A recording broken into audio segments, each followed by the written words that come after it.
اگر آپ نماز نہیں پڑھتے تو یہ سٹوری سننے کے بعد شاید آپ نمازی بن جائیں، اور ان لوگوں کے ساتھ یہ ویڈیو ضرور شیئر کریں جو نماز نہیں پڑھتے۔ ایک دوست نے اپنی نماز پڑھنے کی وجہ بیان کی۔ اس نے کہا کہ میں بہت آسانی سے نمازی بن گیا۔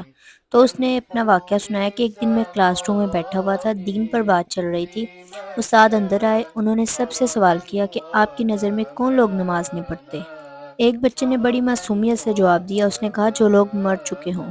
دوسرے بچے نے کہا جن لوگوں کو نماز پڑھنی نہیں آتی۔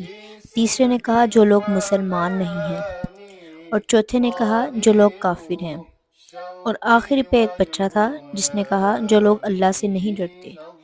یہ سب جوابات سن کر میں سوچ میں ڈوب گیا کہ ان میں سے کون ہوں میں؟ کیا میں مر چکا ہوں؟ نہیں۔ تو کیا مجھے نماز پڑھنی نہیں آتی؟ آتی ہے۔ کیا میں مسلمان نہیں ہوں؟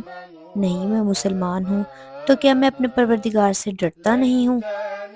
نہیں، میں اپنے پروردگار سے ڈرتا ہوں۔ تو کیا میں نعوذ باللہ کافر ہوں؟ ہرگز نہیں۔ تو پھر میں نماز کیوں نہیں پڑھتا؟ وہ دن میری زندگی کا بدلتا ہوا لمحہ بن گیا، اور اس نے نماز پڑھنا قائم کر لیا۔ یہ تھی ایک نمازی کی سٹوری۔